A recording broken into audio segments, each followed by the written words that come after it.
Today we're jumping in the studio to talk about something a little different, and I picked these 5 motorcycles that I think are affordable bikes that make you look rich. Now, listen, it's not really important for you to look rich, but rather, one of the things that I like about a lot of these motorcycles is that they've got a good look in general, nice fit and finish, and motorcycles that feel premium to you, the rider, which I would wager is more important than the way that a motorcycle is perceived, but to each their own. For number 5 on this list, I'm going to talk about a new motorcycle that is kind of retro, and really talking about an entire lineup. This is Royal Enfield. Royal builds a lot of motorcycles with great fit and finish, great quality materials, bikes that are nice to ride and very affordable. You can get into a Royal Enfield brand new with an MSRP anywhere in the realm from about $4,000 to $7,000. So even the most expensive Continental GT 650 with the priciest paint finish is a little over $7,000. So for a brand new motorcycle, that's reasonably affordable. And these bikes come with a great look, like I said, very retro, which I think a lot of riders, myself included, are into. Some pretty decent tech. The screens and ABS, fuel injection, even though they look retro, it brings in some pretty nice features. So these motorcycles have a lot going for them. And when you're on a brand new bike with retro good looks and nice technology and nice TFT, you look like you're doing pretty well, and you feel that way when you're riding them too. One of the drawbacks, potential drawbacks, depending on what you're looking for with any Royal Enfield, is that for the most part, and by most people's estimation, you're not going to be looking at a very fast motorcycle. So if that's what you're going for, there's going to be other bikes that would be better for you to get. Even like that Continental GT 650 is about 47 horsepower. The bike sounds really good. It's a great noise from the parallel twin on that bike, but not an extremely fast motorcycle. Outside of that, however, they're great to ride. And just look at the fit and finish on these bikes. They look like a vintage motorcycle in perfect condition. They've done a great job with the styling, but you've got all of the comforts and the luxuries of a brand new bike, like ABS and like fuel injection, and like some reasonably good technology, depending on what model you're looking at. So I highly recommend checking out the Royal Enfield lineup because they're a ton of fun and good bikes overall. Now for number 4 on this list, and in a similar vein to the Royal Enfields, this is actually a vintage motorcycle, but a vintage motorcycle that you can get into pretty affordably, the Honda CB750. Now I have a couple pictures here of my own personal CB750 that I've modified a little bit, as a lot of people do, and these bikes are great because, as you want from a vintage motorcycle, there's a lot of history there. This was the first motorcycle to be called a superbike. That term started here with the CB750. But the reason, even though there's a lot of history behind these bikes, that these are affordable motorcycles is because Honda manufactured and sold tons of them. And you don't necessarily have to go for a CB750. You get anything from a CB350 up to the big 750. But in any form, in any displacement that you find them, they're all pretty affordable. You can get yourself into even a 750 for around about $5,000 or even less, depending on condition. Some really nice ones can sell for more money. And then if you're looking at a Sandcast, early model, very rare CB750, you'd be paying a pretty penny. But if all you want is the experience and the look and the feel of a genuinely vintage motorcycle with a lot of history, this would be a good option. And in 750 form, looking at around 67 horsepower, 736cc inline 4-cylinder engine. It's got a great sound, especially if you open it up, let it breathe a little bit.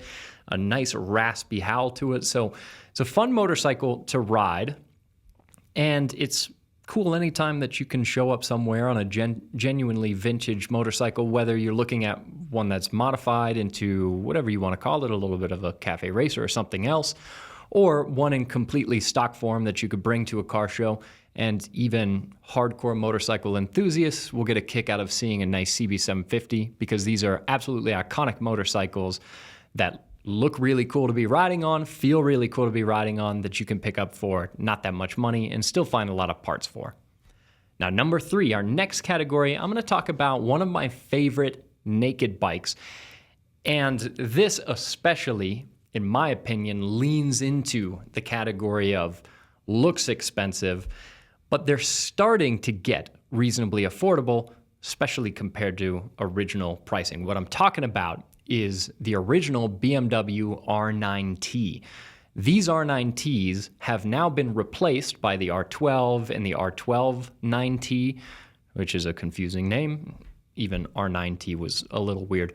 But despite the name, this is a great motorcycle. 1170cc, flat, boxer, air and oil cooled, very classic, so good for the riding experience. It's a very unique powertrain to operate.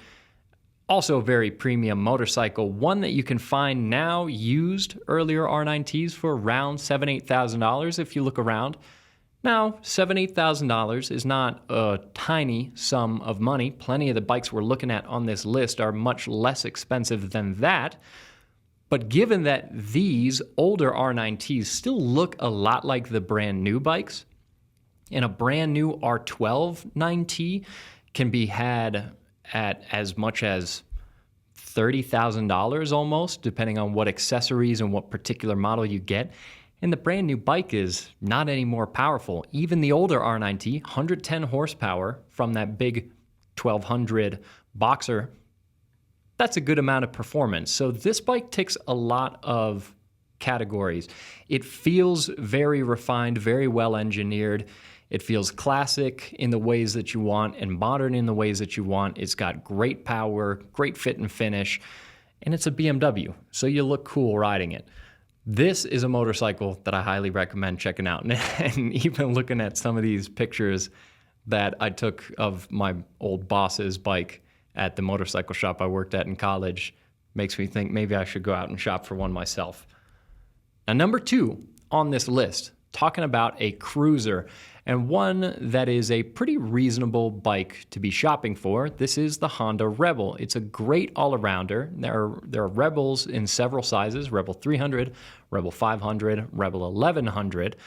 And the Rebel 1100s are on the pricier side, right around $10,000, which is a similar amount of money that you're going to pay if you get a newer Harley-Davidson Sportster or a newer Indian Scout. So the Rebel 1100 and those traditional American cruisers all compete in a similar space as far as price goes. But we have some shots here of a Rebel 1100 parked right next to a Rebel 500. And if what you're going for is primarily the looks, the two bikes look very similar. It would take a pretty well-researched eye to, at a glance, know which one is different. So the Rebel 500 can get you a lot of the look and a lot of the comfort of a more modern cruiser bike that, for the most part, is usually pretty pricey. And you can get into one pretty affordably if you're shopping for a Rebel 300 or a Rebel 500, because even for a 500 on the used market, you can find them for $4,000 to $5,000. A Rebel 500 is $6,500 MSRP brand new, and it's a 45 horsepower bike versus about 90 horsepower in the Rebel 1100. So yeah, there's a pretty big gap in power, but if you want a good starter motorcycle, something that's easy to ride, or even if you're a more experienced rider that just wants a smaller, lighter, more efficient motorcycle, this is something that gets you those same cool, cutting-edge, modern looks of some of the much more expensive cruiser bikes on the market for about half the price. The one thing that I will say about the Rebel 500 that makes it not my personal favorite bike to ride, though I would still argue that it's a decent deal, is that it's a 180-degree parallel twin. So it's not the most charismatic engine to ride, but it does its job. It gets you down the road. So perfectly good motorcycle, objectively speaking. And now for number 1, I'm going to talk about a sport bike. And when you're looking at sport bikes, a lot of what makes them look new, look pricey, look cutting edge is when they're brand new, because sport bikes are constantly evolving. So I wanted to pick a newer sport bike as opposed to something much older. And a bike that goes a long way for me is this Aprilia RS457. My old coworker Alex got a chance to ride this Aprilia RS457 on the launch event in Italy, which is pretty cool. And it's a great bike overall. Not the least expensive motorcycle at all in this category, but it is a little bit more exotic because it's Italian, it's an Aprilia, it's a more exotic brand. And you get some really nice features with this bike.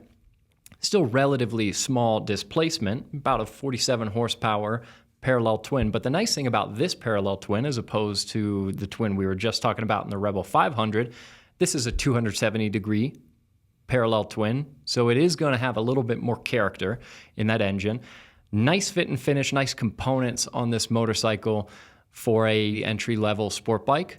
So for an MSRP under $7,000 brand new, this is a motorcycle that does a good job of splitting the difference between looking and feeling very premium and a little exotic, but not having an over-the-top exotic price tag. I also, before I wrap up this video, want to say a quick thanks to Scott and the team over at Rider Justice, because we've been working with them basically since we started this motorcycle channel. And anytime we ever need legal representation, either on two wheels or on four, we make sure to call Scott first. Now let me know what you think down in the comments below, because there are tons of motorcycles you could buy that were very premium when they came out and have since depreciated and offer pretty good value for somebody that's shopping for that kind of motorcycle. And also brand new motorcycles that get you a lot of really good build quality, fit and finish without breaking the bank. So if you've got particular picks that you think match this list really well, drop those in the comments down below. Thanks everybody for watching, and we'll see you next time.